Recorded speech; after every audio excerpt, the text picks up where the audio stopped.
Sue Hodgen. We want to make sure everybody can hear. The chair of the planning board. It is now 6:01, and I'm calling our July 21st meeting to order.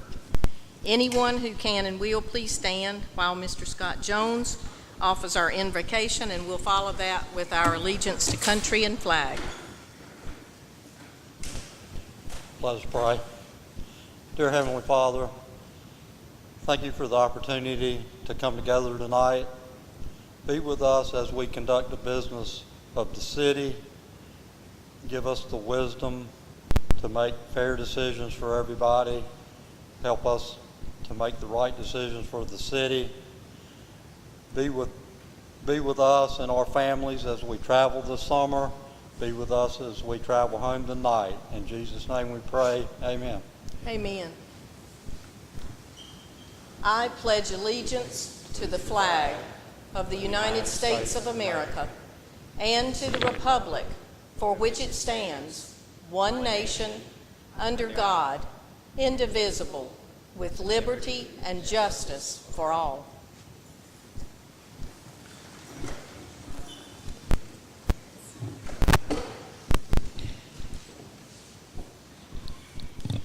With member Donnie Joyner's absence this evening, I'll note that Fred Fisk will serve as a voting rather than an alternate member of the board at this meeting. Fred, thank you for helping us with that tonight. Our first item is approval of the minutes. Members were issued the June 16th regular meeting minutes prior to this meeting.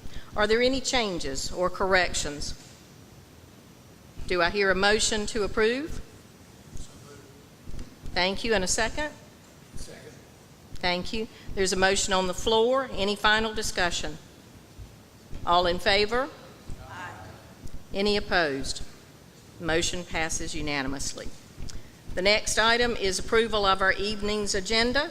It's issued to members also before the meeting and updated as they came in tonight. Are there any changes for that? Motion to approve? Second? Second. Motion on the floor. Any final discussion? All in favor? Aye. Any opposed? Passes unanimously. Thank you. Next item is public comment. Motion to move, please, into the public comment period. Second? We have a motion on the floor. Any final discussion? All in favor? Aye. Any opposed? That motion passes unanimously. I'll ask Ms. Torrey to help us with the names for the folks, and if you will, when you come up, please make sure that mic is on since we are live streaming. Give us your name and address, please. Torrey? I have Adam Stedman.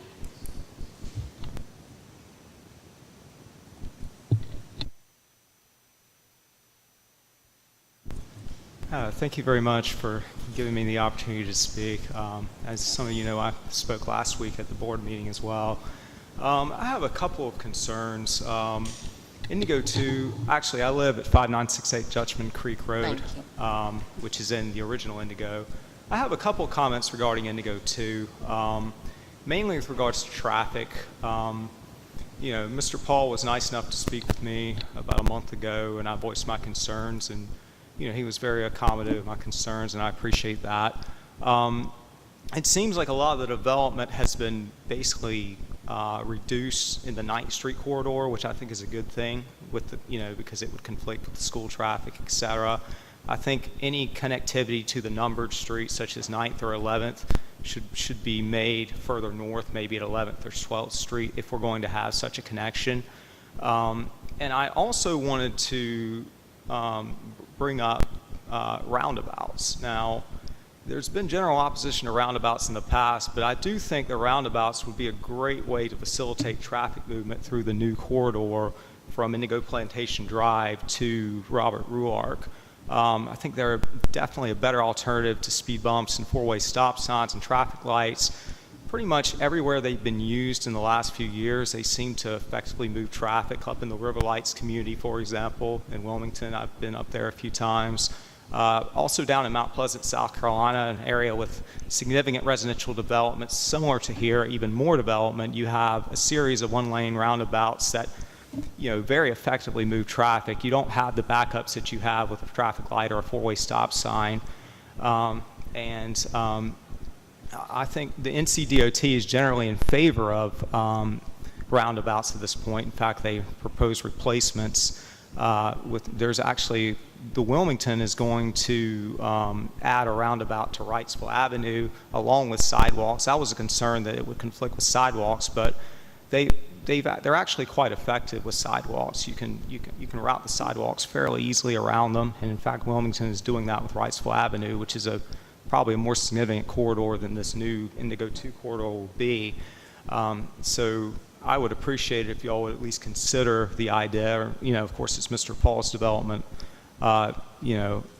be in favor of roundabouts if he so proposes use of them.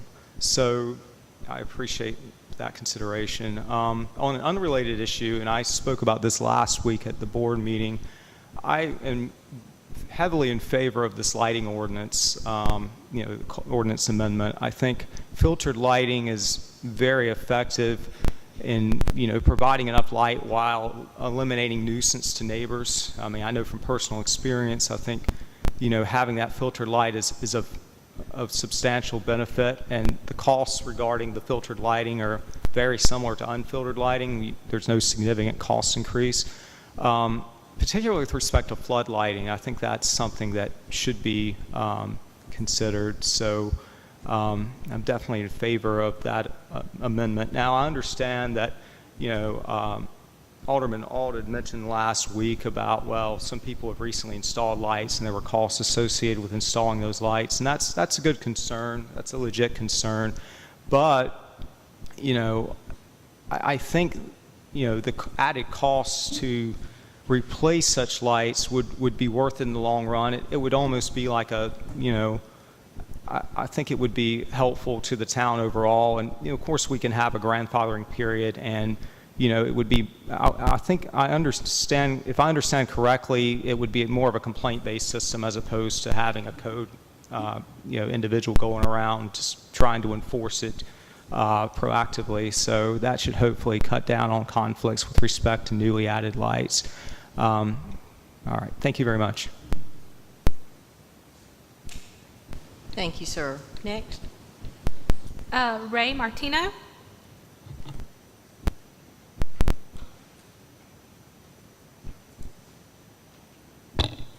Good evening. My name is Ray Martino. I live at 6065 Sullivan Ridge Road in Southport. This is obviously a topic that's generated considerable interest in the community. Social media, press coverage. I think there's been a tendency to start questioning people's motivation, which I think is about a step and a half from name calling, and that doesn't really help any process along to a positive conclusion.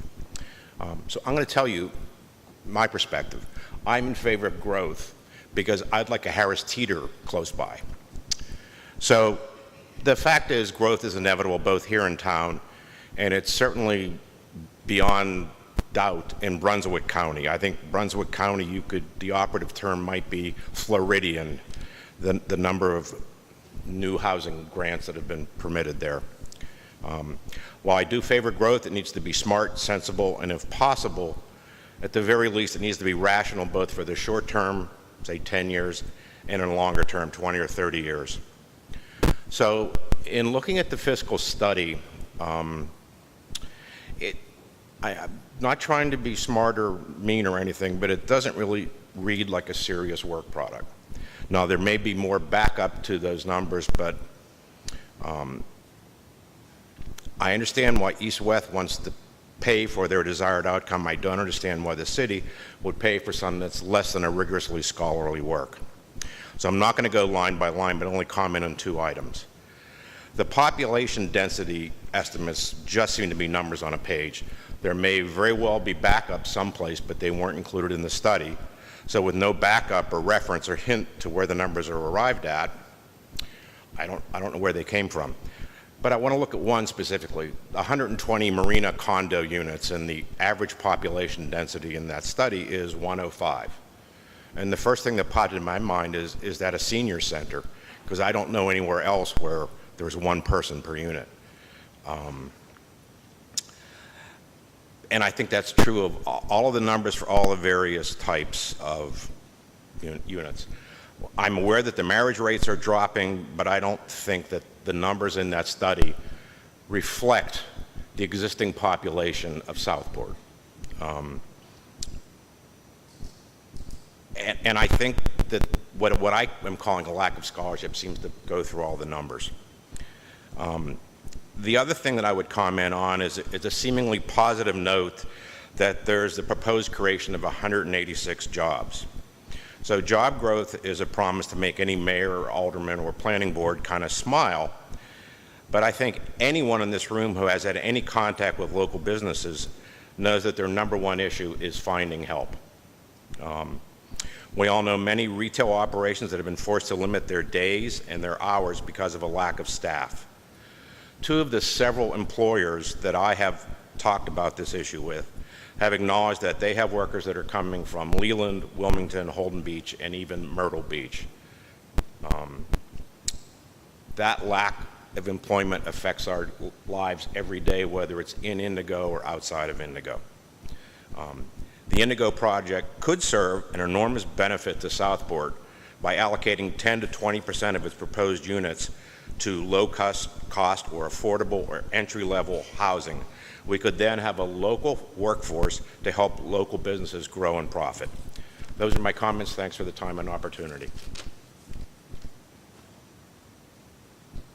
Thank you, sir. Next. Bob Lambert.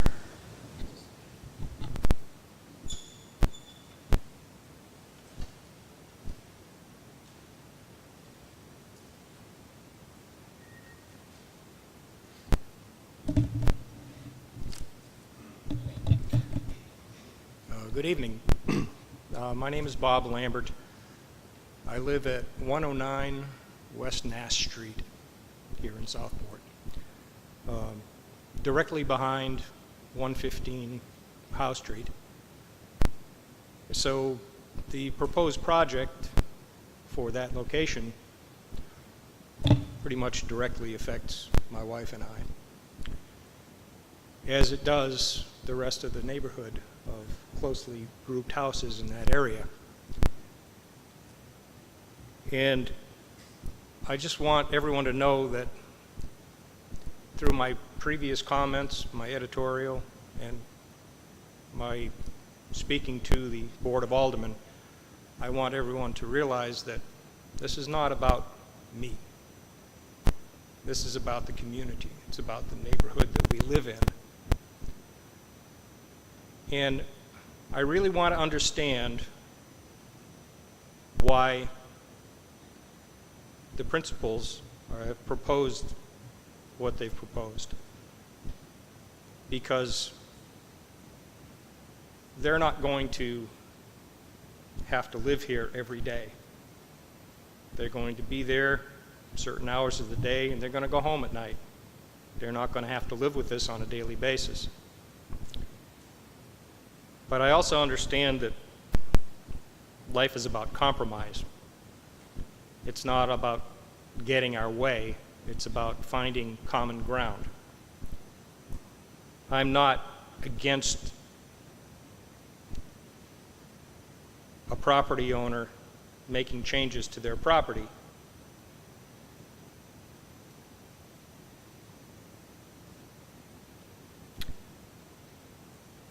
But I believe that we should be looking at how it's going to affect the people next door. And I understand that they are willing to make changes, and I want to understand what they're going to do. I believe in compromise, and I think we can find some common ground. So I just want to say going forward that I'm open to listening to and understanding the why and the reasoning behind what they're proposing. Thank you for letting me speak. Thank you, sir. Tori, is one other, I believe? Yes, ma'am. It's Shirley Sullivan.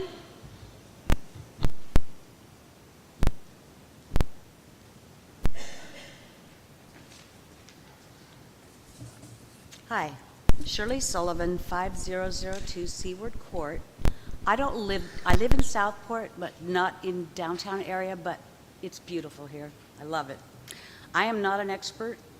I am a concerned resident of Southport. I have to summarize my thoughts for my benefit and the benefit of all Southport residents, the planning board, the board of aldermen, the mayor, and the residents in the ETJ. They're part of Southport just as much as we are. They live here. I acknowledge that we are at that point. You're going to make a recommendation tonight whether or not to approve the Indigo applications that are before you.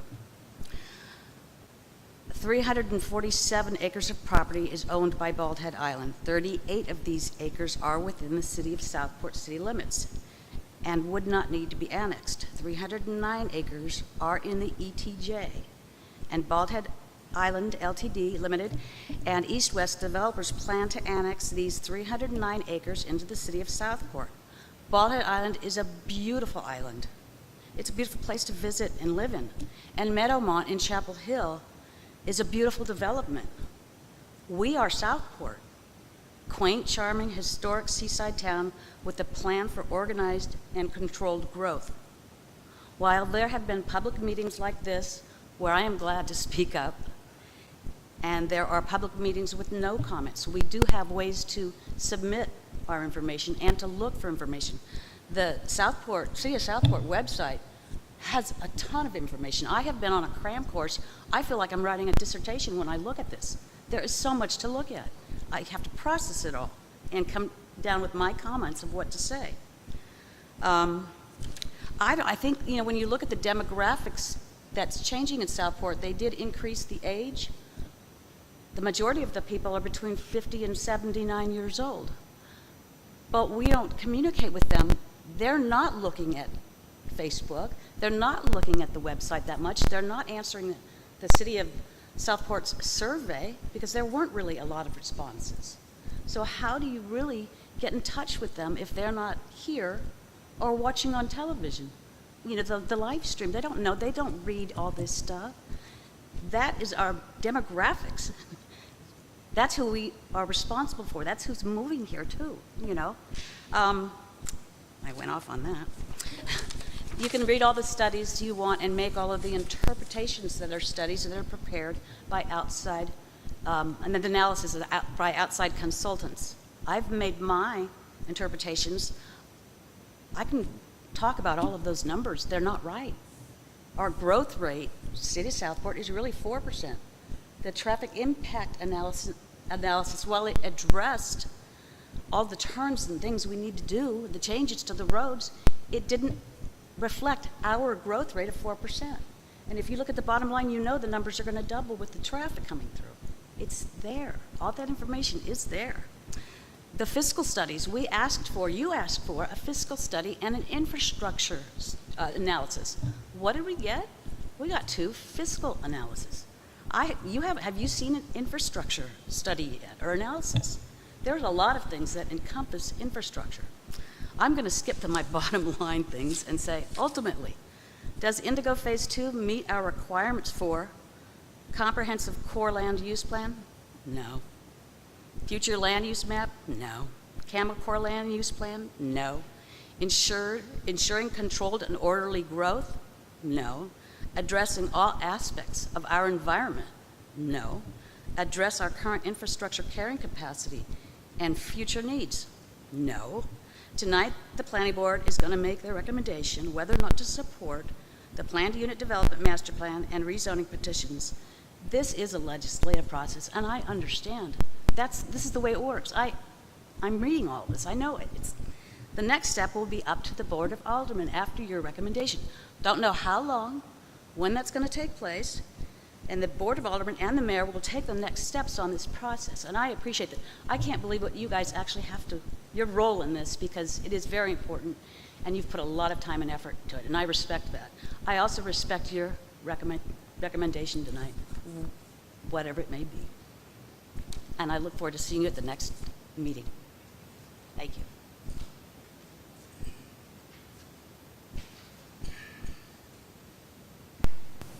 Thank you. Is there anyone else that didn't sign up that would like to make comment? You're welcome to do so.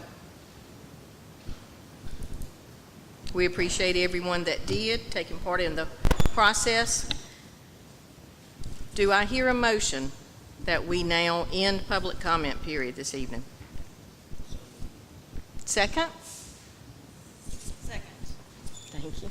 It's a motion on the floor. Any final discussion? All in favor? Any opposed? The motion passes unanimously. We're going into old business now.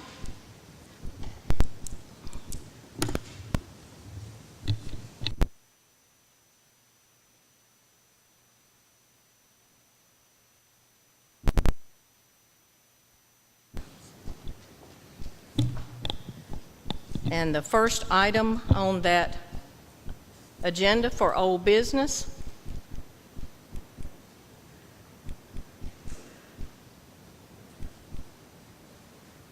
Thomas. Thank you. Y'all say a little prayer. There have been people cussing that remote lately, and I may be one of them before this is over. The first item on our agenda is the Indigo Plantation Phase 2, the PUD and the rezoning submissions that have been made. For anyone who may have seen this information beforehand, revisions have been made for clarity and better viewing. All right, let's see if we can get this in a rhythm. Fact. For some time, we heard of and have seen activities surrounding the Mitchell family's divestiture of their holdings in and around Southport. Since a development submittal was presented several years ago regarding Indigo Phase 2, it wasn't surprising to see it come again. It's their land. They have a right to use it to their benefit. Other facts. This owner already has R20 zoning for the 375 acres and can develop it that way, in or out of Southport's annexation, though our UDO will apply to development in the extraterritorial jurisdiction. The Planning Board and anyone in the area who's not had their head in the sand for the last several months knows of the many concerns about this submittal, but bottom line, unless there's a checkbook big enough to buy it all out, the inevitable is going to happen. That land tract is going to be developed. It really becomes a matter of working to see that its development is done for the true betterment of Southport and done most respectfully to the existing neighborhoods and the environment. The Mitchells selected East West as their buyer/developer.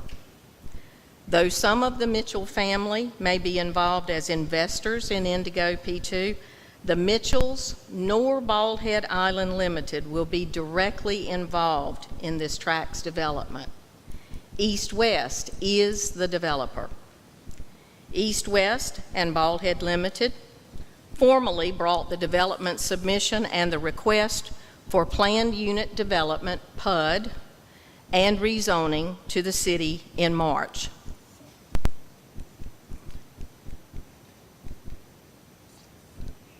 The Planning Board's responsibility was to examine the submission's applicability to the UDO for determination of value that it, the submission, would add to Southport, and therefore whether it would be in its best interest.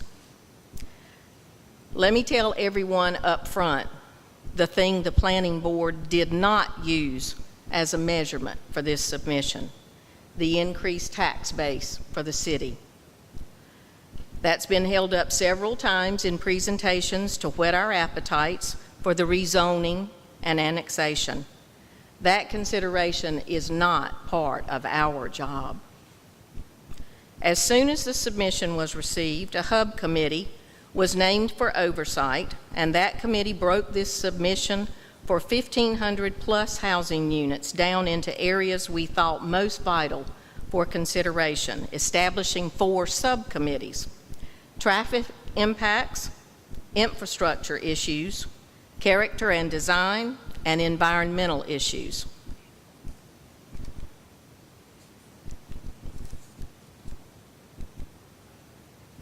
The city created a survey on its website to receive comment in the 4 primary areas, but comments could be on anything Indigo related.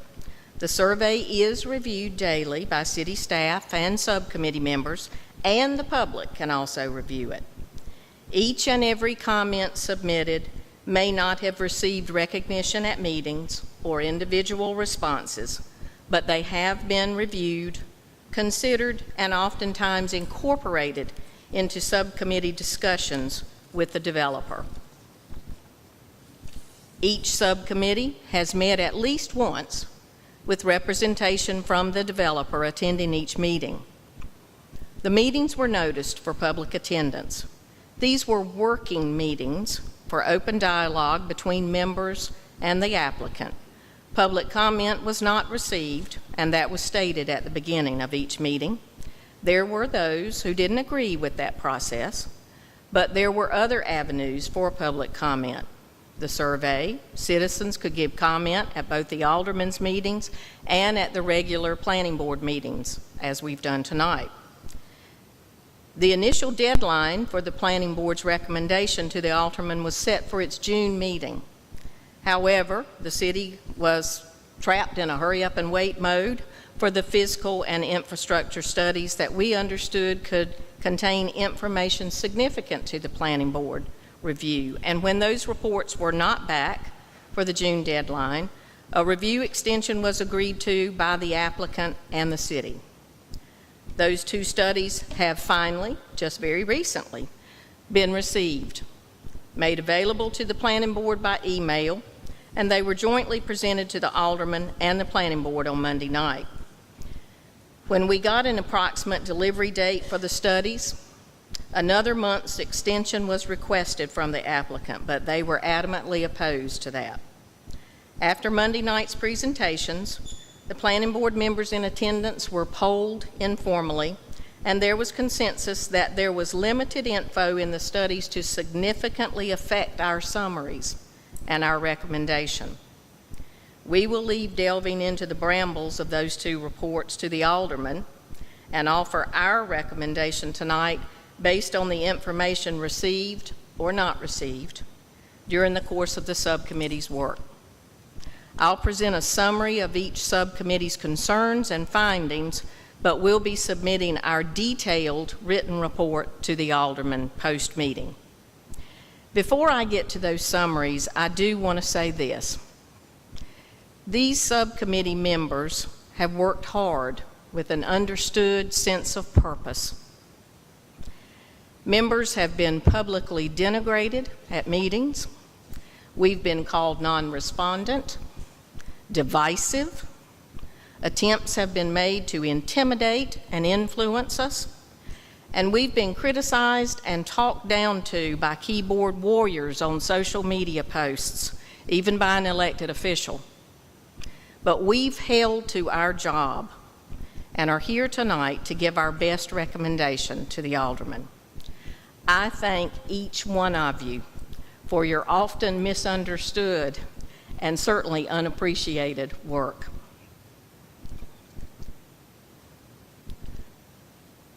As we advance to each subcommittee summary, I'd like for the members of that subcommittee to stand briefly so the lead for that subcommittee can introduce all, and then you may be seated again.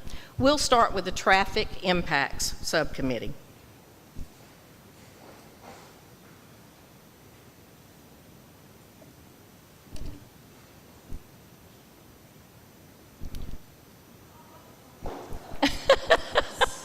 Work with us, Mo. Will, your subcommittee members?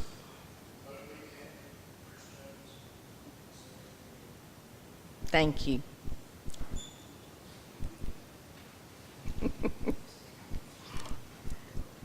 All residents of Southport know that there are already traffic issues in town.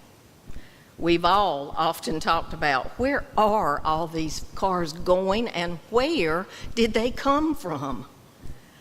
This subcommittee got it. They're well aware of the traffic increase that would come from developments underway already off of Robert Ruark Drive, and then the community springing up along the length of 211 all the way down to Highway 17. There's no doubt that Southport will become a destination for all of these communities. No doubt our traffic will continue to increase. Even with the expansion of Highway 211, traffic is going to increase and snarl over the next couple years. And certainly, consideration has to be given to evacuation of Southport citizenry for storms or any nuclear incident. These big picture items, and then drilling it down to Southport's small streets, intended for small neighborhood usage, were discussed with the developer.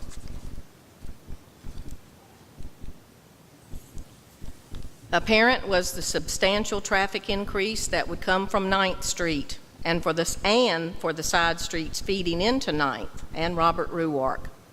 As Southport grows, so will the elementary school traffic. So as this subcommittee began to look at the impacts of a community with 1,500 more housing units, it was obvious that, one, this developer, if this submittal is approved, should be required as a part of any development agreement executed to create a third access point to the project on 11th Street. Another item the subcommittee considers a developer requirement, establishing non-vehicle connectivity for pedestrians, bikes, and/or electrical vehicles to keep those separate from vehicular traffic. The UDO Section 4 concerning subdivision regulations drove this subcommittee's concerns over these items. One additional specific item regarding traffic. If this development were approved, we'd ask that the DOT proposed traffic signal be moved from 13th and Howe to 11th and Howe. The subcommittee discussed on more than one occasion the first two bullet points, and the developer continually gave the subcommittee the comment, let us know what you'd like and we'll see if that works. It's the consensus of this subcommittee that the first two bullet points should fall to the developer to solve and fully fund. With DOT having expressed that there is insufficient room for more dedicated turning lanes and access points, in addition to the significant traffic increase this community would create, this subcommittee asked the aldermen to have the city's traffic issues weigh heavily in their considerations of this proposal.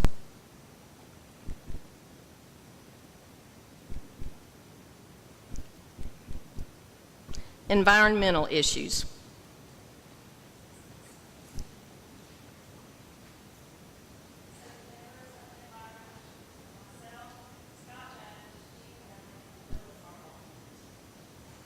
Thank you.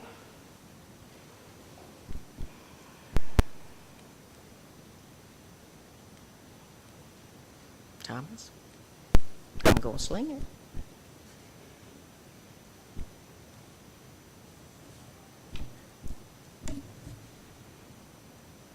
I hate it when that happens. The Environmental Issues Subcommittee, the primary topics of concern for this group were wetland protection, stormwater management, conservation of habitat, open space and density for each neighborhood of the development. There were some meeting scheduling conflicts, but this subcommittee was able to get in 2 meetings with the developer. Though there was productive discussion in both, The subcommittee had concerns that were noted in the second meeting but were not addressed. Those include, I just do not have the touch, Thomas. I'm going to have to hand it to you and say click.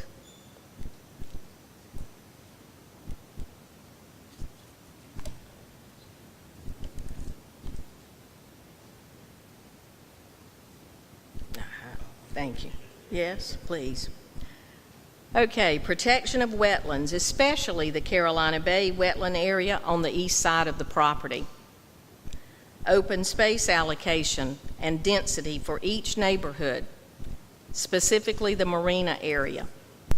There are several areas of open space designated, but also 20 dwelling units per acre and parking requirements for the marina, restaurant, and retail spaces. There doesn't seem to be enough land to accommodate all of these uses and open space. The number of lots within the neighborhoods, while clustered to conserve habitat, cause concern due to the amount of impervious area of the individual lots. It's been documented that the impervious coverage is 75%. Open space corridor connectivity. The large parcels of open space need to be connected with larger corridors to meet the intent of the open space requirements. Discussion included removing several lots to make sure all of the areas had adequate connectivity. While the reports for the coal ash disposal were made available, further research and discussion would be needed for consideration and approval of uses appropriate for that area. Further, questions regarding drainage patterns, habitat protection, both flora and fauna, historic remains, and soil conditions were a part of the discussion but were not answered during the meetings.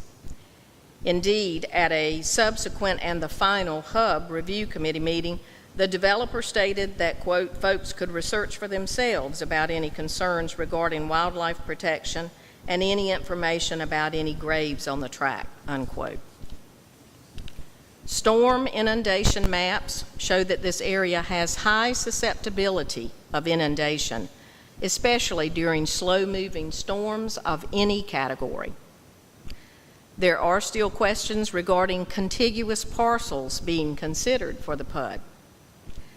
Calculations of open space may not meet the requirements. No detailed information other than the gross open space was made available for each neighborhood. This subcommittee feels there are more unanswered questions than those answered.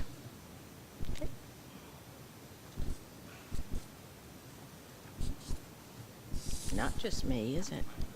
There you go.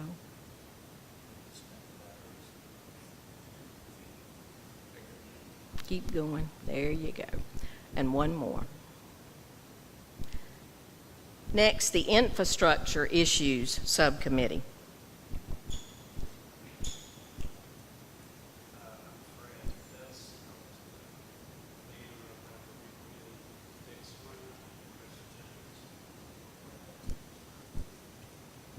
Thank you.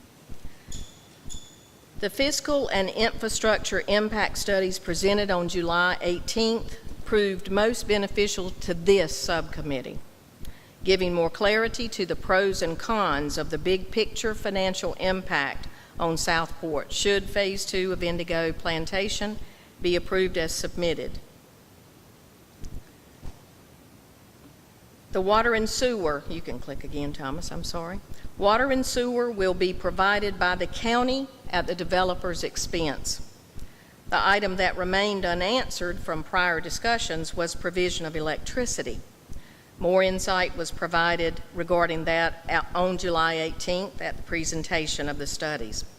The city currently does not have electrical capacity to service a new PUD. The subcommittee's question was, is the city obligated to provide it at our expense, or does the developer pay that expense? It was announced July 18th that the city would be required to partner with the developer, sharing the cost of a new substation. A new electrical substation was discussed as essential. To upgrade electrical, a new substation and feeder would be needed from Duke Energy at an approximate cost of $3 million. Click. The developer suggested during discussions adding additional fees to homeowner tap fees to help mediate this expense and the developer's cost for the water and sewer hookups with the county. In conclusion, the fiscal and infrastructure reports revealed that the city would net an approximately $1.4 million in annual tax benefits of the annexed area with a build-out of 1,542 units. This net profit does not include any monies towards the electrical infrastructure. The actual net appears to be less than indicated by the studies. Mathematically, there would be a gain of around $908 per housing unit. The subcommittee asked early on and continues to ask, is this price worth the burden the increased population will, in so many ways, place on already strained Southport? The consensus of Southport citizens on the survey and in conversation is for the city to bear none whatsoever of the developer's cost for these infrastructure upgrades. The citizens are vehemently not willing to pay for this. The consensus of this subcommittee is for the city to reject the project that obligates any financing or cost for upgraded infrastructure. Click. And finally, the Design and Character Subcommittee.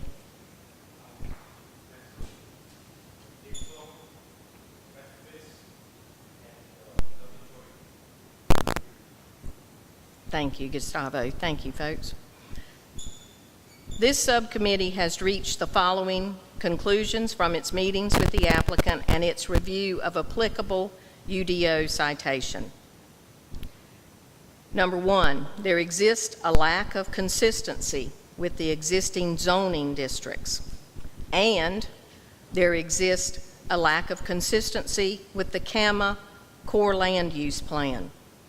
The UDO regulations order that consistency shall be a fundamental criteria for the evaluation of a PUD.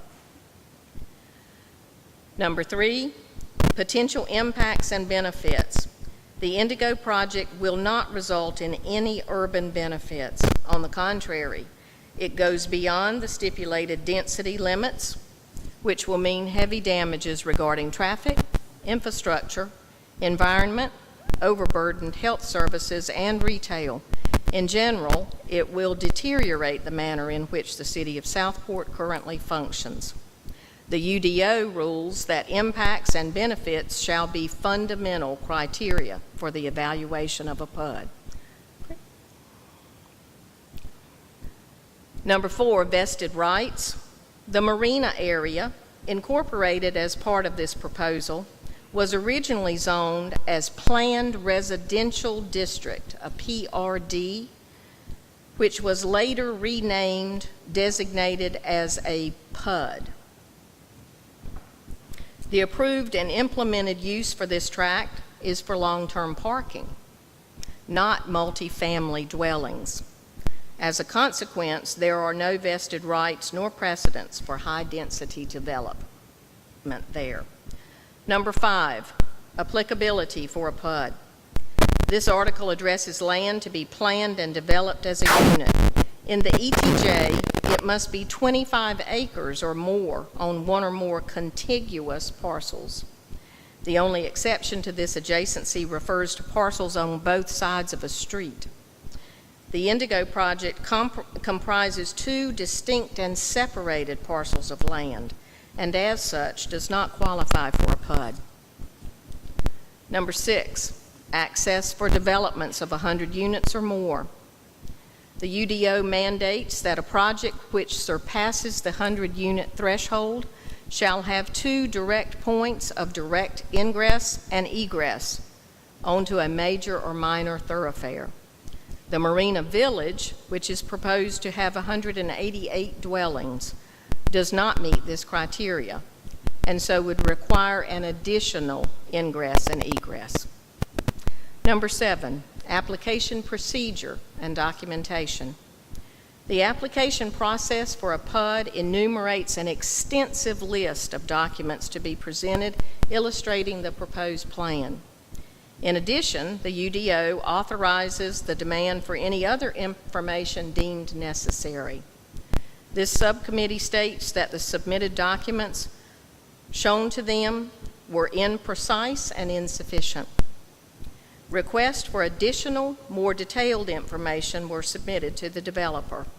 Responses received were that high-level conceptual sketches and later additional drawings and architectural design guidelines would be a, quote, considerable expense, unquote, and that time, quote, would be needed to furnish the information, and in lieu, we could provide alternatives that we feel achieve or nearly achieve the same ends, unquote.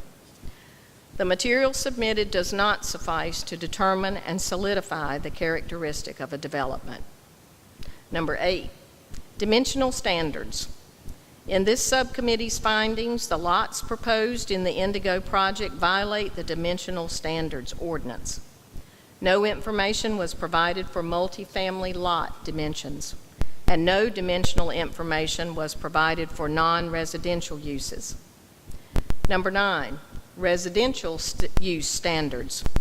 The UDO does not include a standard for detached single-family dwellings, of which 230 units are proposed here. Number 10, urban character and image. The information provided to evaluate this aspect of the project has been limited to a few photographs, out of context, unrelated to the drawings, and which provide insufficient information. Building footprint and massing diagrams are also missing. No architectural or engineering information was submitted, though requested, to review the consistency and impact of character and image of this development in relationship to the surrounding areas. The applicant stated that provision of that information would go beyond the scope of this review. Examining the information provided in the plans of the proposed density in buildings, it is possible to infer that there will be a contrast in character to Southport, and the perceptual impact will be of visual overcrowding and congestion. The UDO mandates that consistency and impact shall be fundamental criteria for the evaluation of a PUD. The detailed reasonings above caused this subcommittee to recommend that the PUD not be approved. One more time.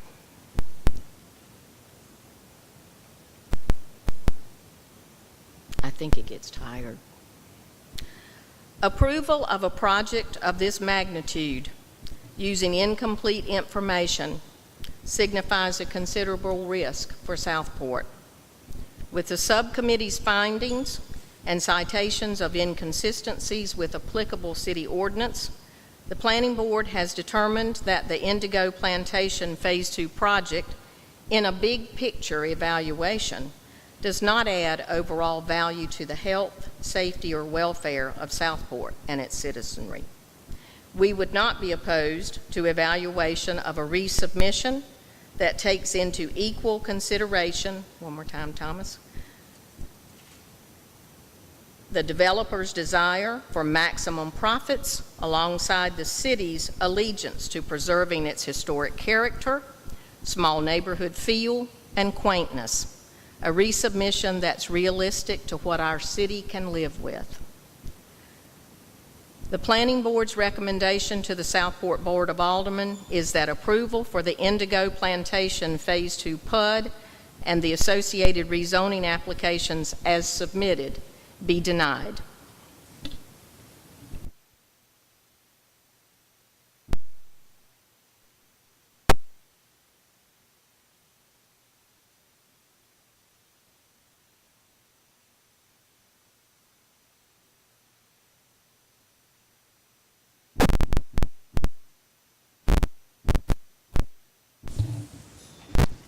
As we have at each one of these meetings and presentations, I'll invite the applicant or the developer, representatives of Bald Head or East West, if they'd like to present any additional comments to the board this evening.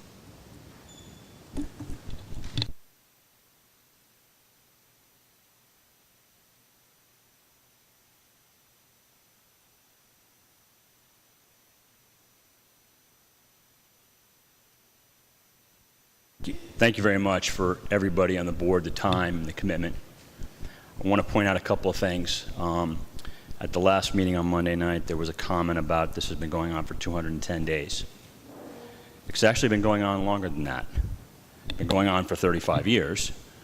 But I would suggest that we could have submitted this application under the old UDO, and we did not. We were asked, would we wait 90 days and submit it under the new UDO that was in the process that you all were working on? And we agreed to that. We had no problem with being the first group through on that UDO. Maybe things might have been different tonight if we had stayed under the old UDO, but that's not what we agreed to do. We did it because that was the right thing for the city. I would point out, though, that in terms of this application, from a legislative jurisdictional standpoint, Brunswick County, New Hanover County, and Southern Pender County, there is no other development application on record in southeastern North Carolina that is as complete, has as much information been provided in addition to additional information. None. Call Mayor Sappho, talk to the other communities. This application is thorough. It's the first one that's gone through under the UDO, and we believe that we met the standard, understanding and appreciating the comments tonight. We will figure out where to go from here. We thank you all very much. We thank the citizens. We greatly appreciate the process. Madam Chair, you ran a great, I thought the subcommittee thing with the breakouts was a terrific opportunity for us and for you in the city. So I want to thank everyone here for their work. Really appreciate it. Thank you.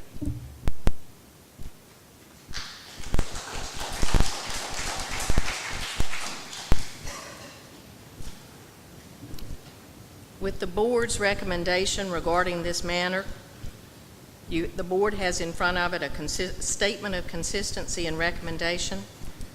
Will someone please read that statement and move, please, that the recommendation for the proposed zoning map amendment be adopted for forwarding to the Board of Aldermen?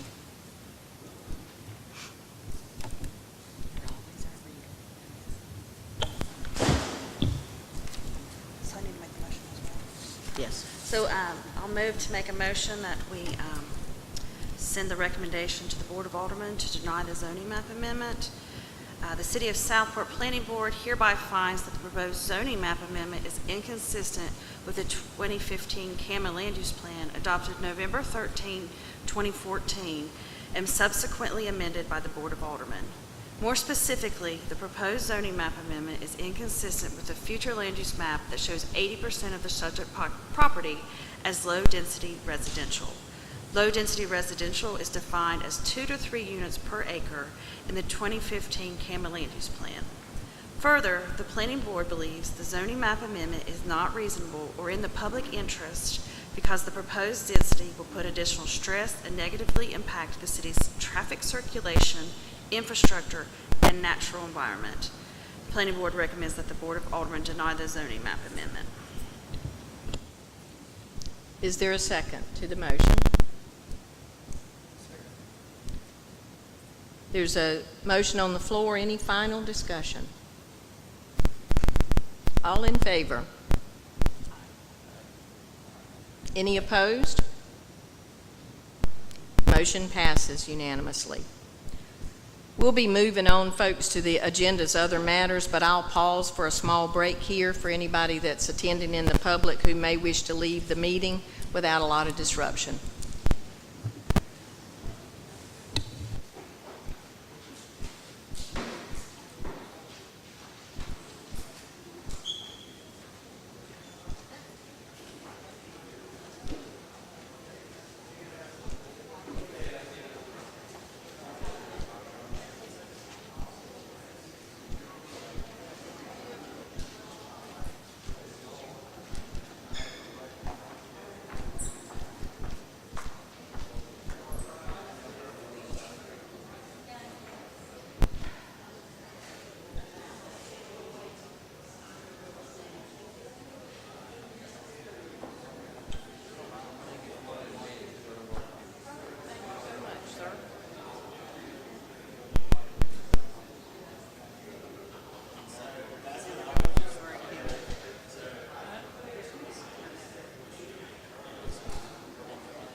when we start.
Let's continue with our agenda, folks.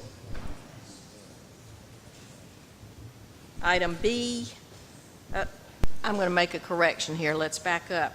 On item A, we need to have a motion and a vote, please, in order to send or basically reject this application for the PUD.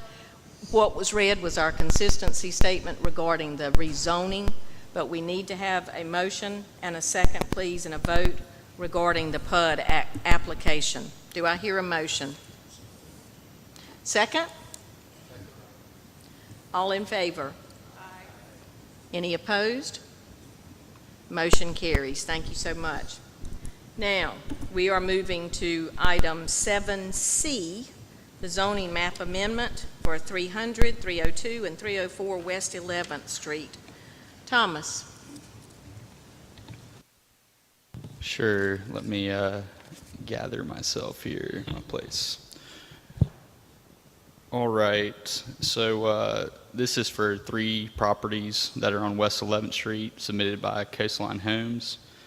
It is a 0.47 acre tract in total, and it's in the corporate limits on West 11th. It's currently zoned multifamily, and they're looking to rezone the property to R10. It is 3 existing lots, and these lots are 42 feet by 165 feet. Rezoning this from multifamily to R10 would allow these lots to be developed as, single-family homes as opposed to some sort of, multifamily use there. If you look at the zoning map itself, it has some mixture of multifamily and R10 in that surrounding area. To the north, there's the multifamily Fisher's Landing townhomes, and then to the east, the west, and the south, there are existing R10 zone lots. The future land use plan actually shows this as medium density residential. which is comparable to the R10 zoning district. It is the matching district in our future land use map for R10, and it defines appropriate uses in medium density residential as single family residences, duplexes, and parks. So this would be consistent with the future land use map.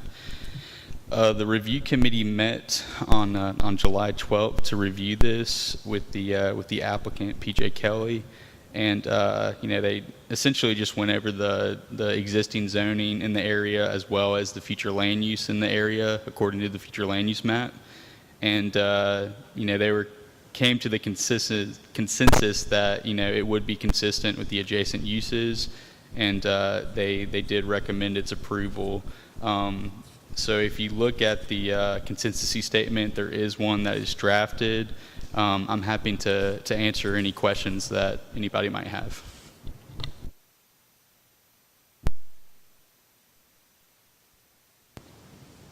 Would there be any comments from the review committee members? I think there was Will, Scott, and Chris.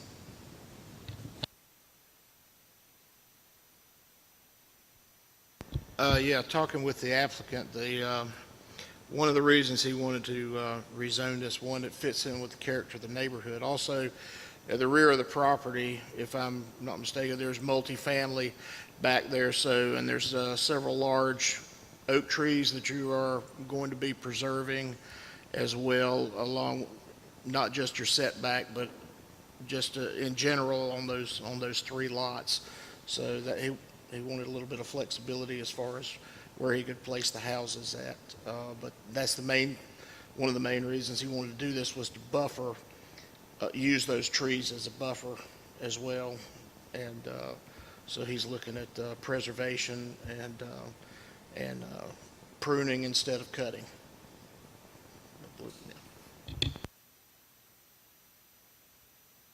Anyone else on the committee? If the committee's in consensus on this matter, will a member read the consistency statement, please, and move that this zoning map amendment be adopted for forwarding to the Board of Aldermen?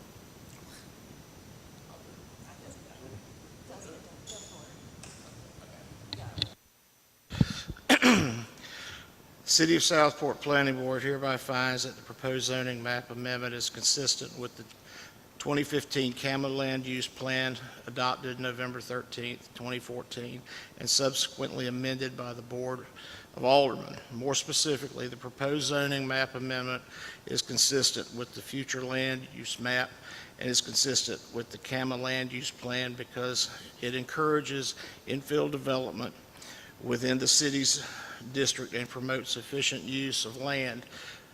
Further, the Planning Board believes the zoning map amendment is reasonable and the public interest because the properties are more suitable for the uses permitted in the R10 zoning district and because the R10 zoning district's dimensional requirements and development standards are better for the small non-conforming lots in this area. The Planning Board recommends that the Board of Aldermen adopt the zoning map amendment.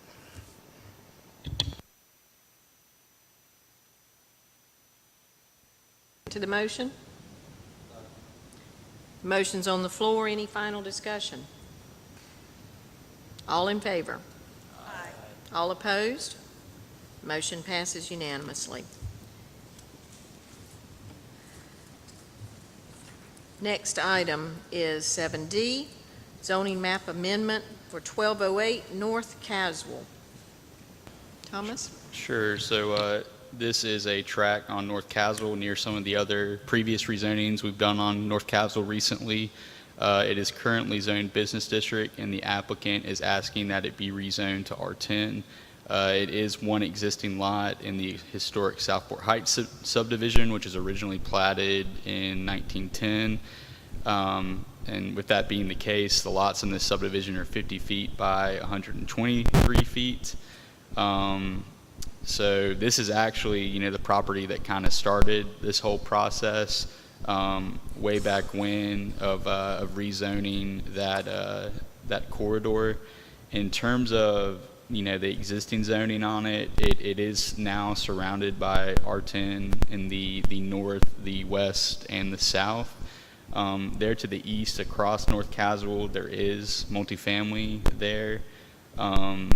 But in terms of what the future land use map shows, it does show it as high-density residential, and that is defined as a variety of single and multifamily uses.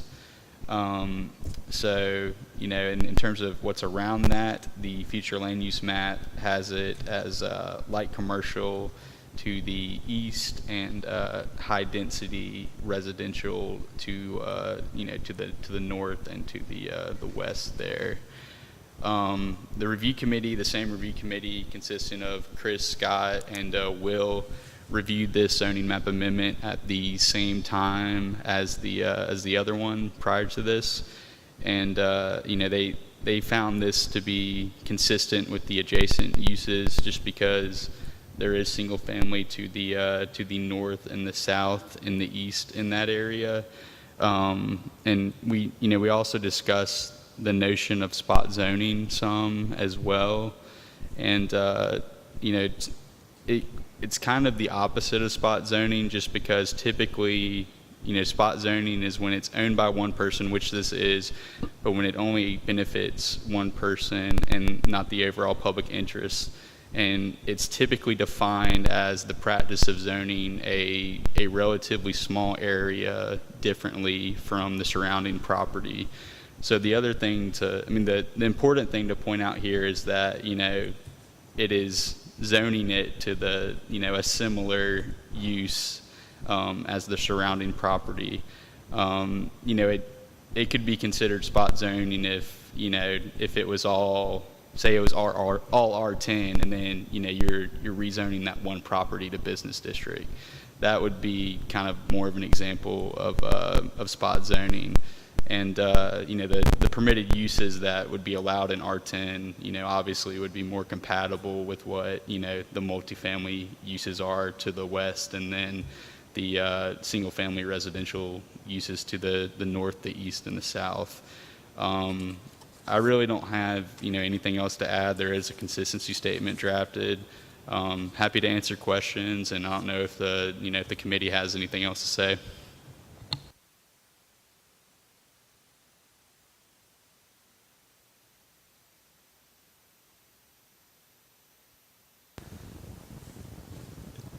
The clarification about the issue of spot zoning was great, and it's very much appreciated.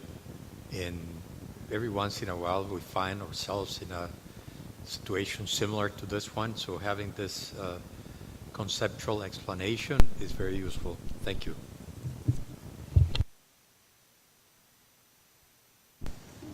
With the committee being in consensus on the matter, will a member read the consistency statement, please, and move that this zoning map amendment be adopted and for forwarding to the Board of Aldermen?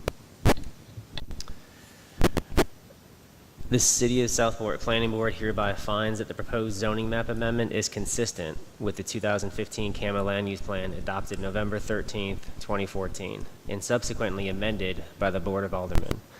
More specifically, the proposed zoning map amendment is consistent with the future land use map, and it is consistent with the CAMA Land Use Plan because it encourages infill development within the city's districts and promotes efficient use of land.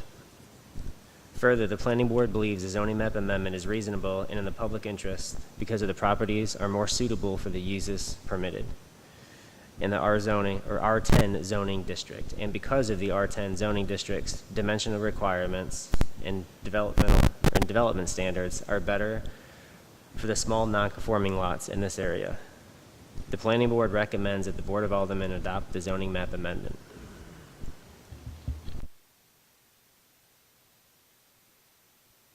Is there a second to this motion? Motion is on the floor. Any further discussion? All in favor? Any opposed? Motion passes unanimously. Next, zoning text amendment. Table of permitted and special uses, commercial recreation. Thomas? All right, so this is was a pretty simple text amendment. The applicant was requesting that the table of uses be modified to allow commercial recreation outdoor to be permitted by right in the business district, commercial recreation, outdoor commercial recreation is defined as a commercial facility that is typically outdoors and that provides entertainment, recreational, and amusement opportunities. Examples include water parks, mazes, and miniature golf.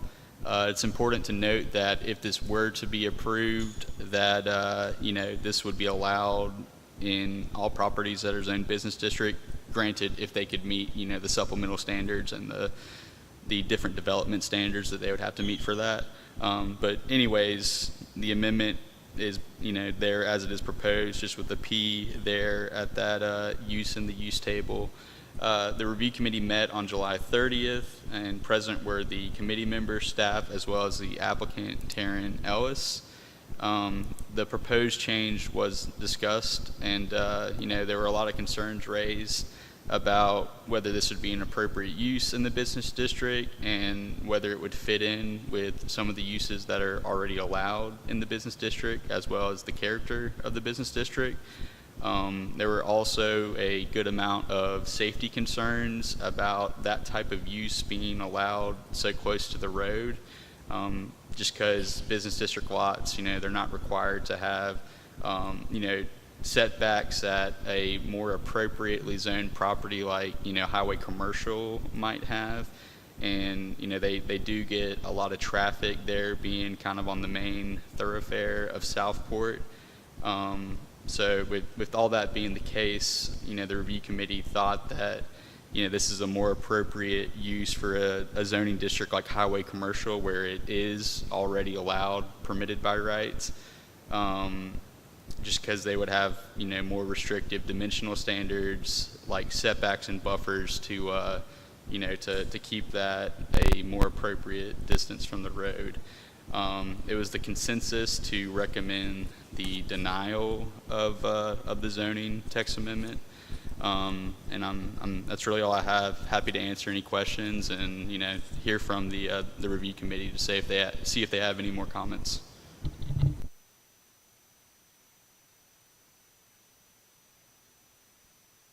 I'm not seeing any more comments from the committee. If the committee is in consensus, which it was on this matter, will a member please read the consistency statement drafted and move that this zoning text amendment be denied by the Board of Aldermen?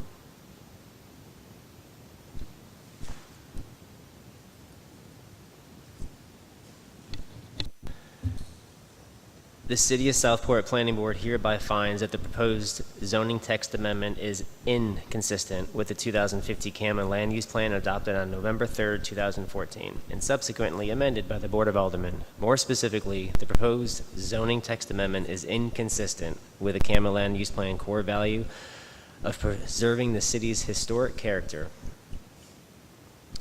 The city will encourage development that supports its vision and core values, protect its resources, and preserve its atmosphere.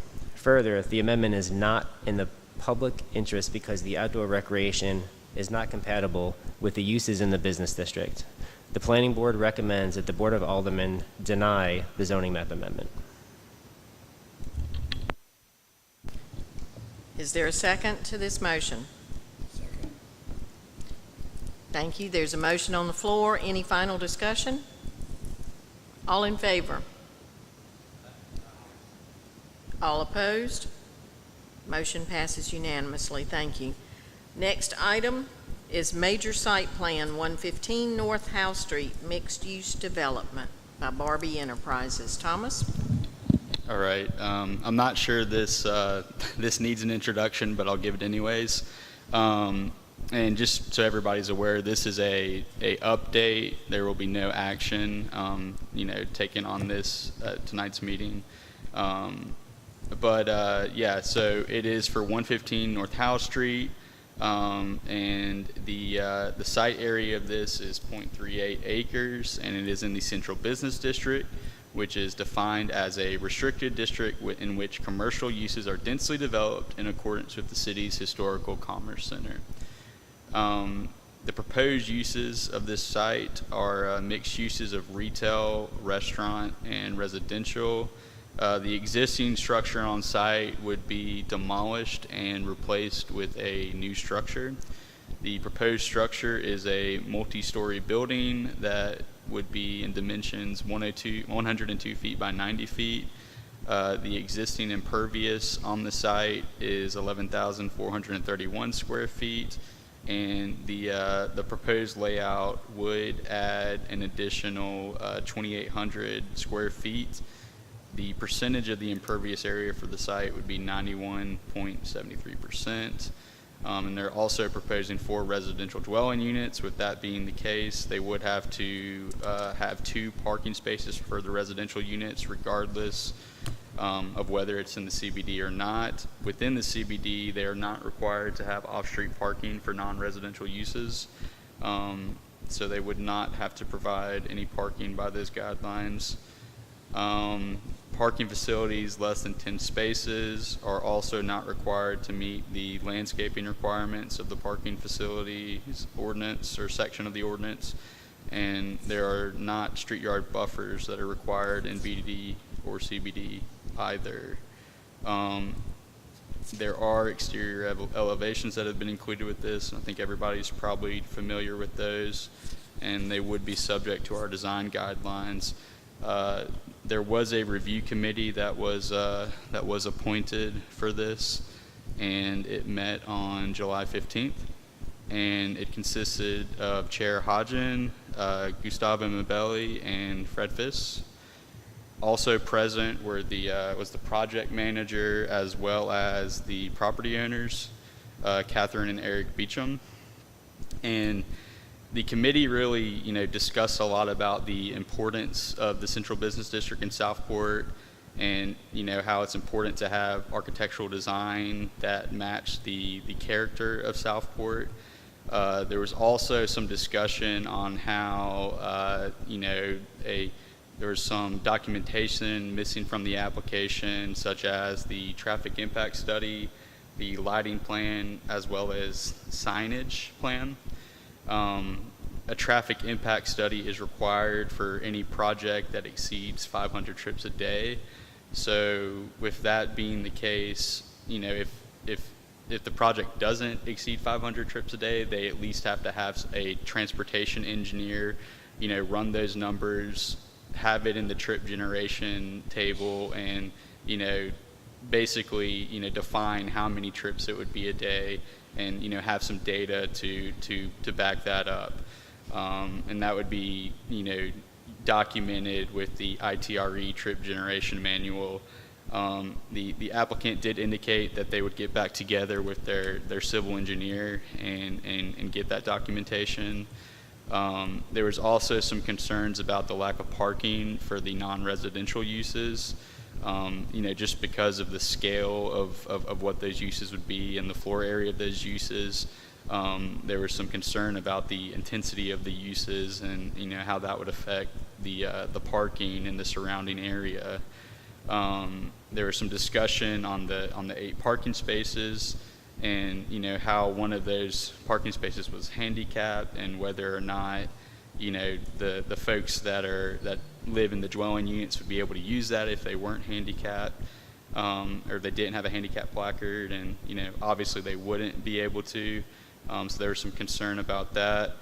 There was also some concerns about the parking lot setbacks from the property line and how it needed to be shown on the plan, as well as just some of the design considerations of the structure, in particular with the the rooftop bar and how it would need to comply with ADA requirements, and how any parts of that structure, say if there was an elevator, it would have to comply with our ordinance and the height requirements, and the zoning requirements for that.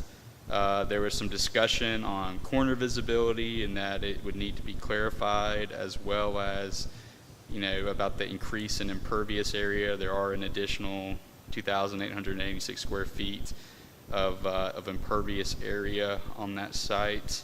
There was some further discussion about architectural compatibility, and the applicant indicated that they would be willing to talk about architectural considerations within reasons.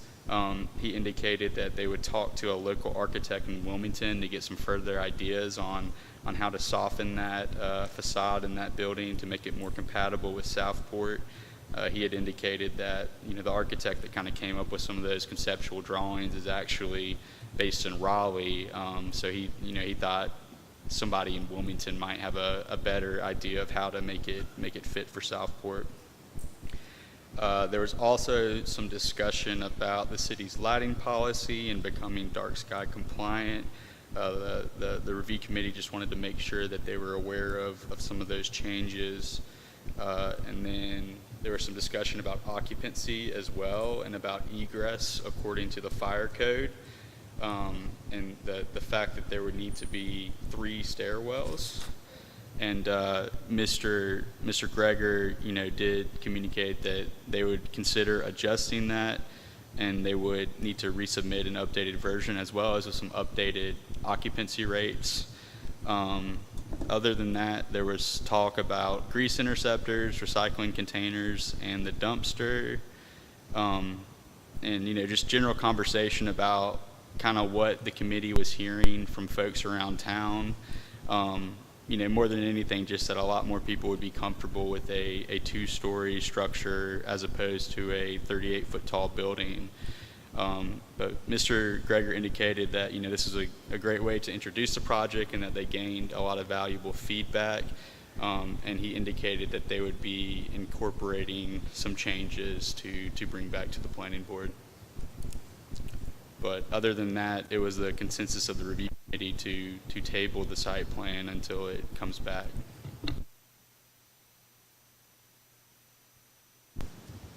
Are there any of the review committee members that have comments? I would comment that I thought it was a cordial and productive meeting with the applicant, and the committee appreciated their responsiveness to both public concerns and their being receptive to our request to consider resubmitting this project for it to maintain consistency in the business district and help adhere to one of the city's core values, which is preserving the city's historic character. We were appreciative of their time and their willingness to take this back and resubmit it to us. Thank you, Thomas. Our next item is a zoning text amendment for tree preservation changes. Thomas? Yeah, so we just have an update here on some of the work that the subcommittee has done for the tree protection and landscape preservation ordinance. A lot of it has to do some with things that we've identified, as well as some things that the forestry committee has helped us identify on some parts of our ordinance that are lacking in regard to qualifying as a Tree City USA community for the Arbor Day Foundation. There's some just certain language that they want to have in there for Tree City USA communities, and they've the North Carolina Urban Forest Council has kind of reached out to committees just to say, hey, y'all do need to have some of this stuff in here also. It needs to, be a tree protection ordinance and not just a, replanting ordinance, essentially. So they just wanted some additional guidelines about things the city does to, further protect city trees and maintain, our urban forest as well. But I'll go through some of the high points of all this. And, for the tree impact permit, there were some ideas from the committee to require an as-built, tree survey to be required prior to the certificate of occupancy for new residential construction. And just to be clear to everybody, we do require an as-built survey already for new construction. So there would already be a surveyor out there, and most new construction already has tree surveys anyways at the beginning. So really they would just kind of be, updating that and indicating that, the trees that they said they were gonna keep are being kept. So this isn't something that's super onerous. It's something that they already have to provide anyways in terms of a as-built survey for the structure itself. It would also require an as-built tree survey for major site plans as well as major subdivisions prior to final plat approval. And there was also a change for mitigation. And if you look at page 113 of my agenda, which I think you all have the same one, it shows just a change in the language that kind of modified the previous time. And it strikes out in danger of falling close to existing structures to reread, mitigation shall not be required for trees that are dead, severely diseased, injured, or if the tree poses a threat to an existing structure due to the poor condition of the tree. So some of that just kind of just clarifies language there. And then one of the big things we added was establishing some ways to credit developers when they do actually, save good trees, rather than just, cutting something down because it's easier.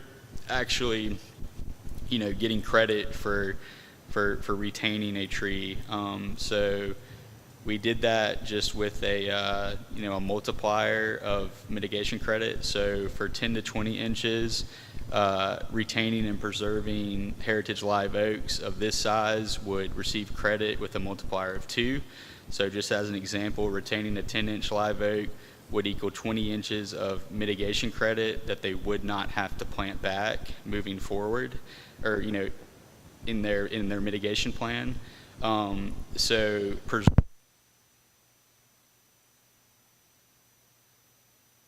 tree would a live oak would receive a credit multiplier of 3.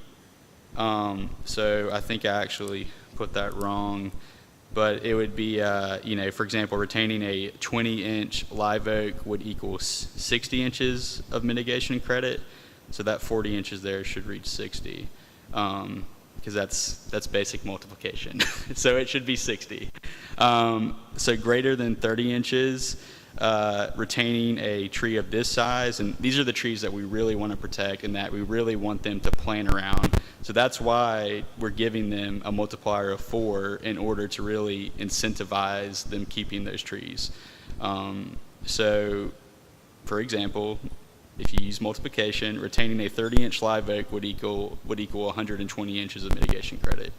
So this was kind of developed in concert with, Scotland of the Forestry Committee, just to really figure out a way that we can incentivize, new development to really retain those significant heritage live oak trees in town.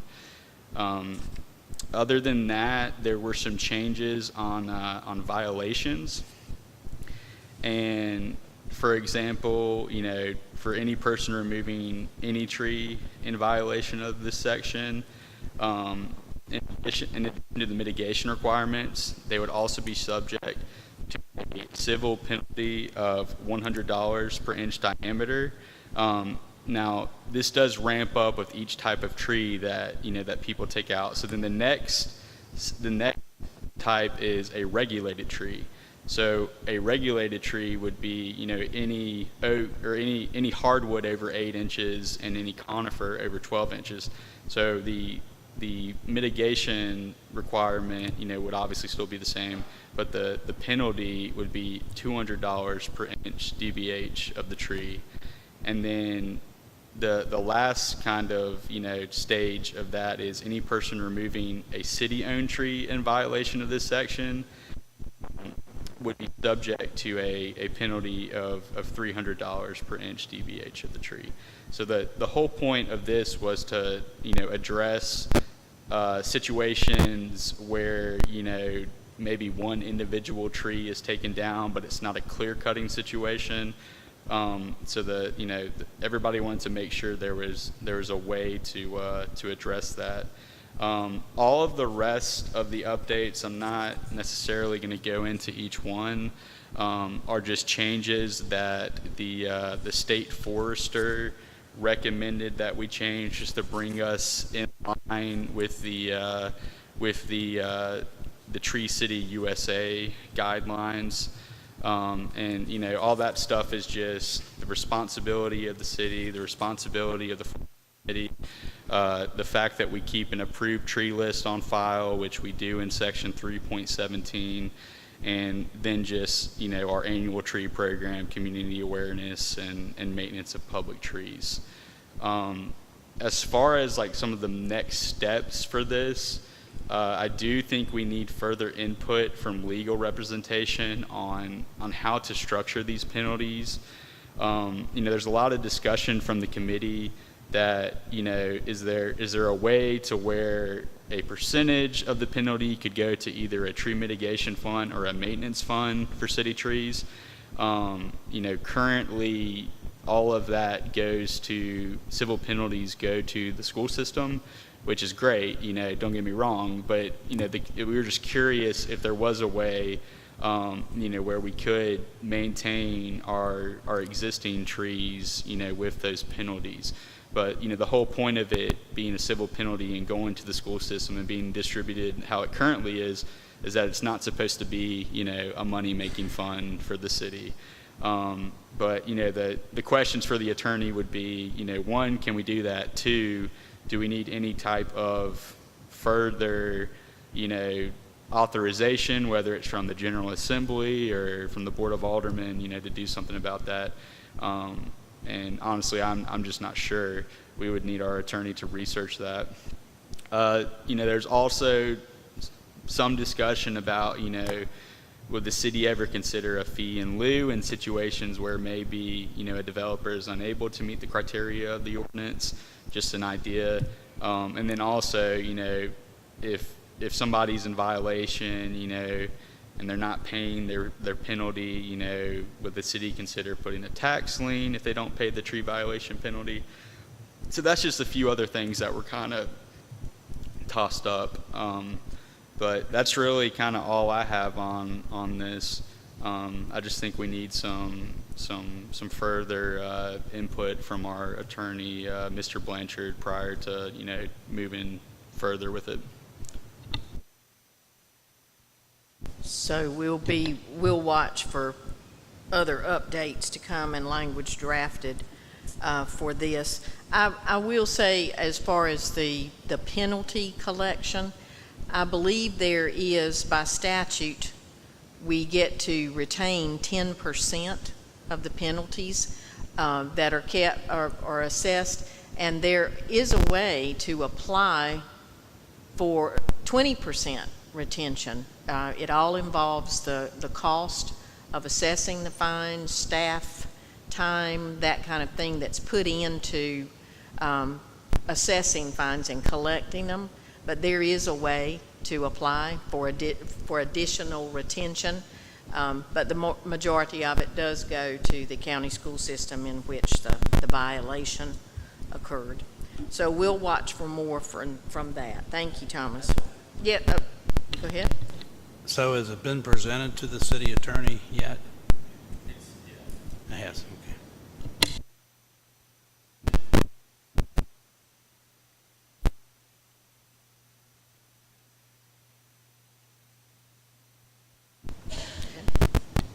The other question I have is the as-built tree survey we had talked about.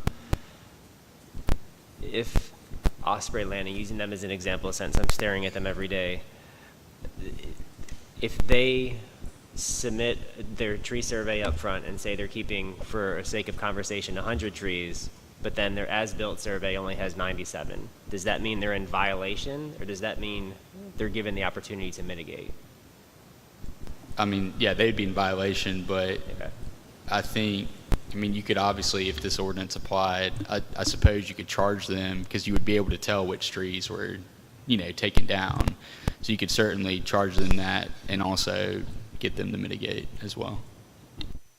I think it'd be nice to see some of that language put there so it is clear. So if they're in violation or if it doesn't match up to what the city's expecting, then there's some direction to the developer on what to do next.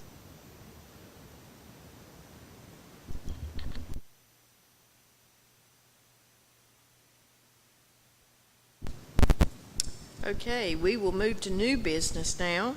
Item 8 on your agenda, 8A. It's a zoning map amendment for 1403 North Howe Street. Alrighty.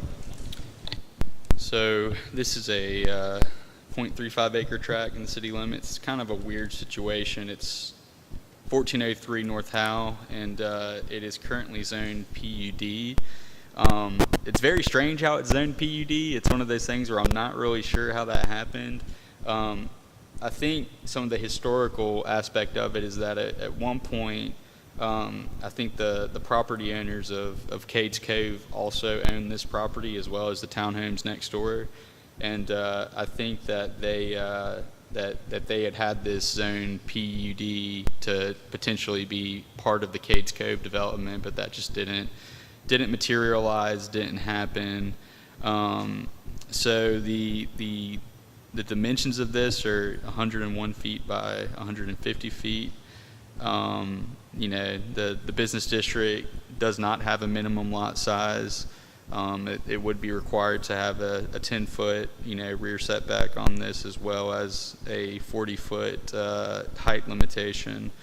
So yeah, I mean, it's a pretty standard rezoning request here. They're just trying to get business district there on the Howe Street corridor. Obviously, across 14th Street is business district.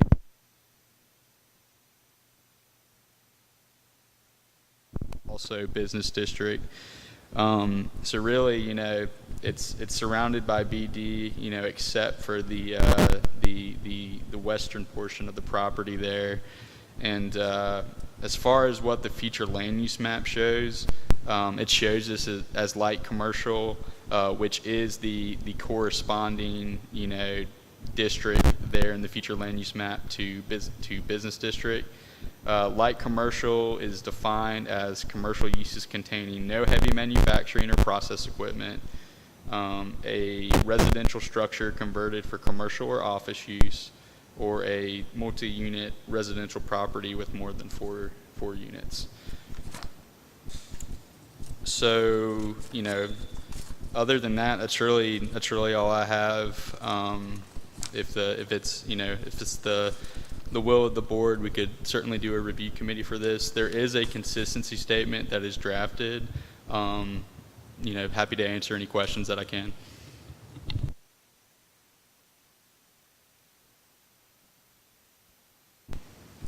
There's a house that's on the lot right now, right?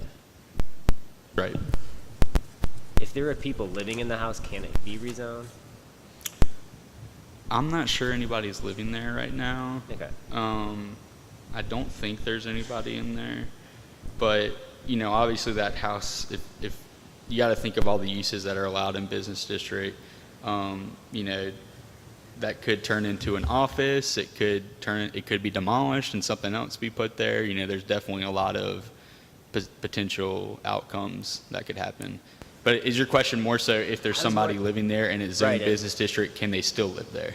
If someone's taking up residence right now, currently, and can the city then take it from a PUD to business? I understand that a house can be converted, and there are plenty of examples of that up and down Howe Street. I was just thinking the logistics of if somebody, again, is residing there. So I can answer that. So if it's rezoned to business district, it would still be allowed, but it would be a non-conforming use.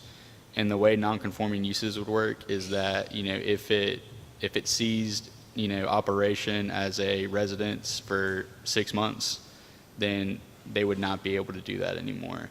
So it would make that single-family house a non-conforming use.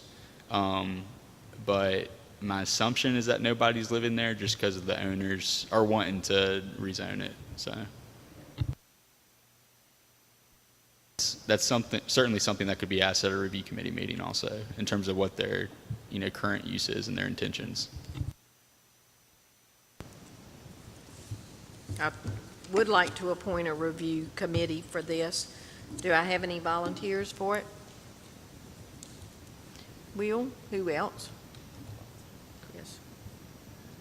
One more? Thank you, Dick. And staff will work on scheduling that review date for a potential report at the August meeting. Next on our agenda, item 8B, establishment of a commercial business district review committee. Thomas?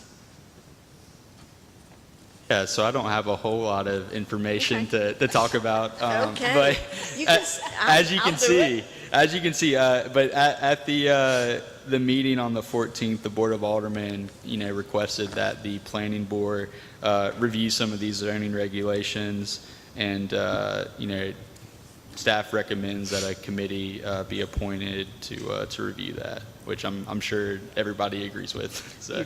You did very well. You gave just enough information. Okay, I do want to set up this review committee tonight. I'm asking if we can, Dick and Fred, will you serve on this committee with me? All right, thank you. The next item on our agenda is 8C, the Code of Ordinances Amendment, Chapter 4, Exterior Lighting.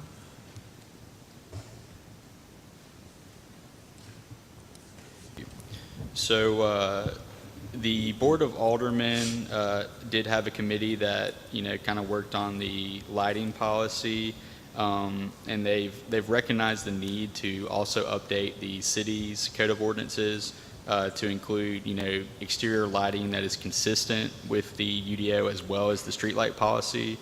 So typically these changes do not, to the Code of Ordinances at least, do not require a planning board review. But the Board of Aldermen really wanted to get the planning board's input on this, just so it's consistent with the UDO, and because it's such a important element in the planning process.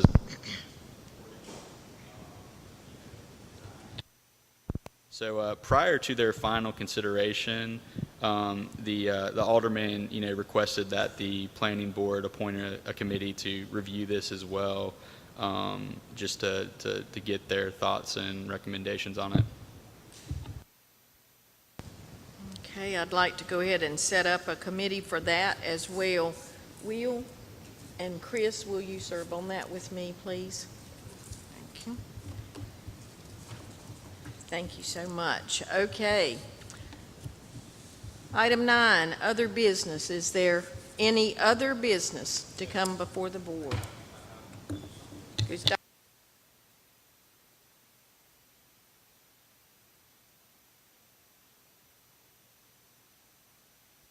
In learning from our experiences, and we have had two very important experiences.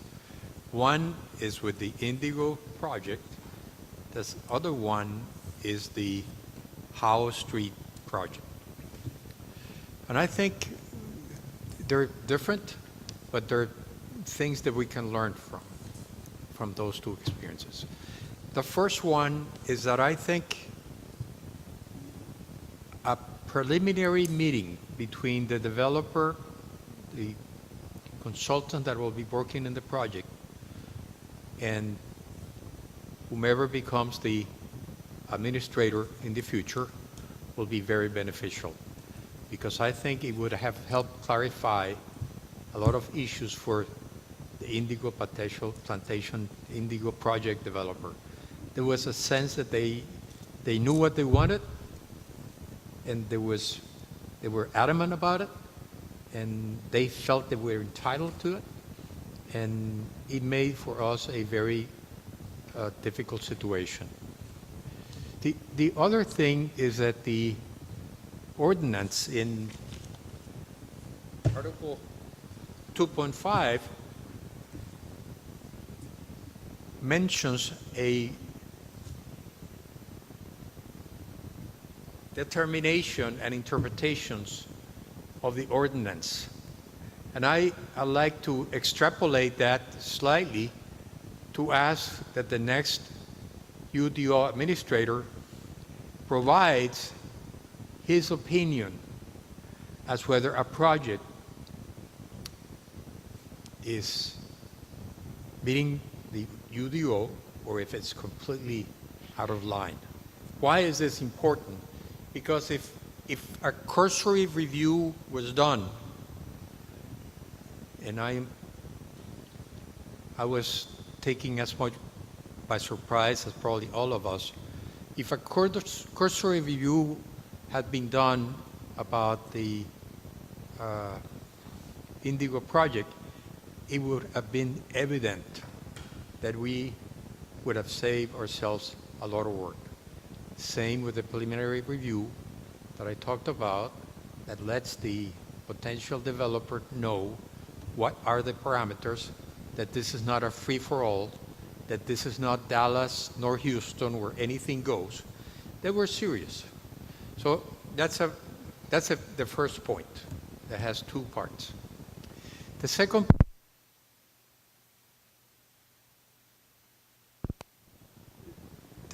point is also maybe as important or more important than the other one.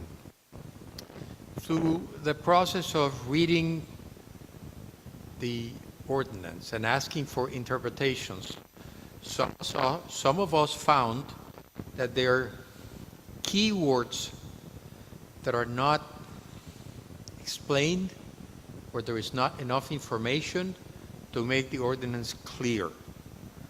And there are some places where addition of a few lines would make a big difference.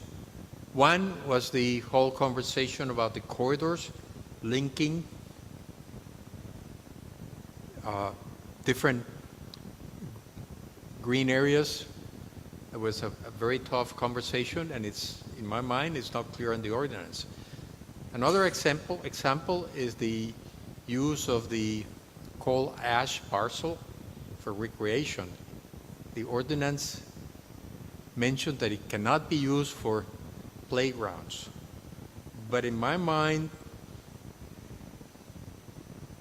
that's an important consideration, because coal ash has been proven to be very dangerous, and not only for the people that are using it, but also for the people that live nearby. And at this point in time, it is the responsibility of the owner of the property to mitigate it and to demonstrate that it's in good condition. We may have water seeping to that property that may have traveled, and that's a problem that we may want to tackle before we get into a situation like this one. I think we can very much benefit from reviewing the UDO and including those key phrases, and including those clarifications. I don't think there's a whole lot of work involved. I know there was a recent revision, but I think we came out in very good shape today.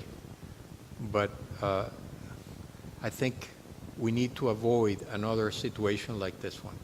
And that's what I call learning from experience.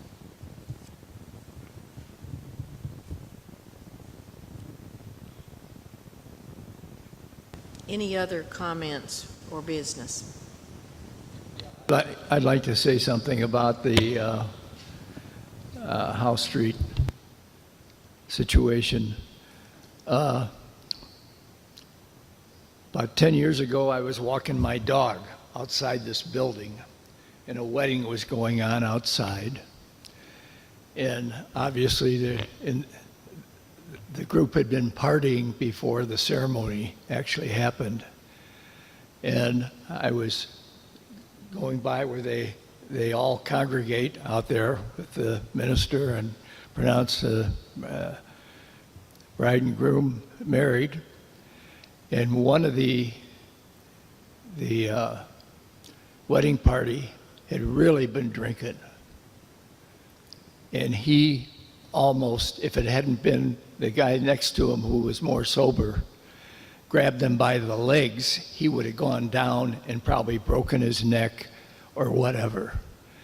And my concern about that bar on the top of the floor on the House Street situation, I don't think there should be any drinking going on up there, because you're going to be dropping 38 feet.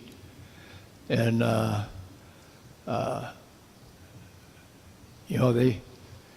they say they're going to have seating for 400 in the restaurant, cut 150 out of that and make the bar on that level and have the roof be the roof and no 4-foot rails or whatever. And the other thing that can happen, and let's go to the people that live close by, the bars here have music and music going on, and you live right next door to that, that ain't going to be fun. And that's all I have to say. But I certainly think that should be eliminated from that project. That's it.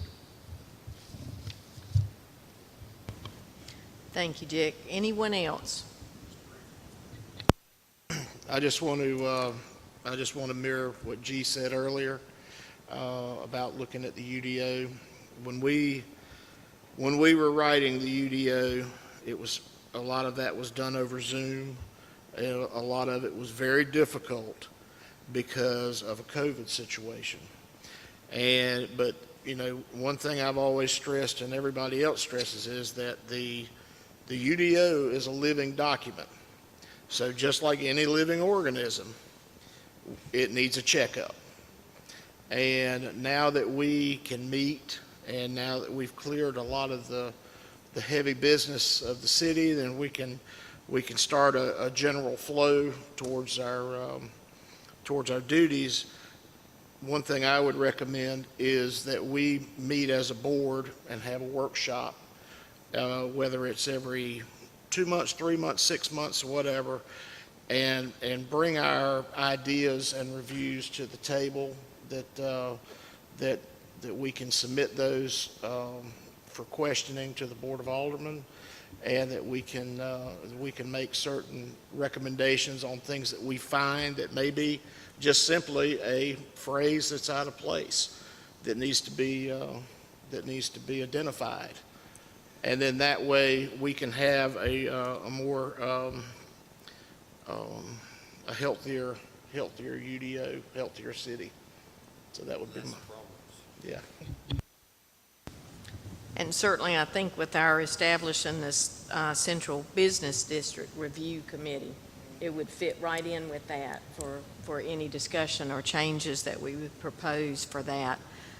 Thank you, Will. I think that's a great suggestion. We'll see what we've got to do to actually get that set up and start that process. We need to move forward with that. Thank you so much. Anyone else? Well, I have something. Thomas, this is your last meeting with us. Giving you kudos, son, for your work with the planning board, and we thank you so much for your 6 years service to the city and for your help with this planning board. If you'll come up here with me, please.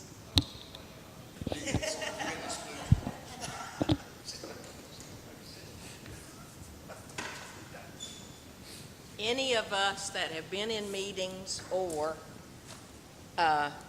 been in the audience during planning board meetings or city meetings, Thomas beeps a lot, a lot. He's not beat tonight. I'm so proud. I ate dinner. See? Yep. Thomas doesn't always take the best care of himself in that regard. So he beeps to be reminded that he needs to take better care of himself. So to help him do this is actually for your new employer, not really you.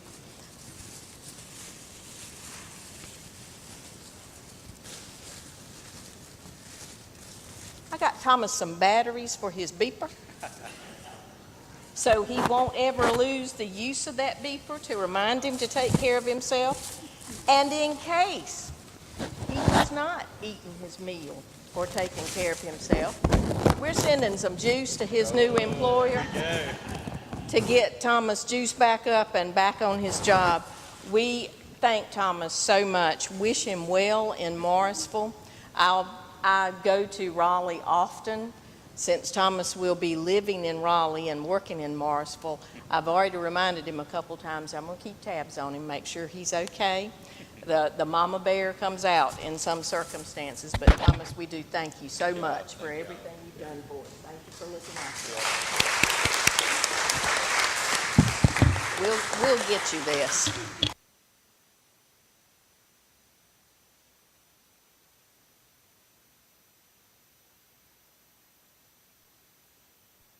With no other business or announcements concluded, I'll note for the record that barring another member's absence, Mr. Fisk leaves voting member capacity and returns to alternate member status at the adjournment of this meeting. Thank you, Fred, for helping out tonight. And now, with no other business, can I get a motion to adjourn? Motion. Is there a second? Second. Motion on the floor. Any final discussion? All in favor? Any opposed? Motion passes unanimously. Thank you, everyone, for attending. Members, thank you for your work. I appreciate you all. We are adjourned at 7:57.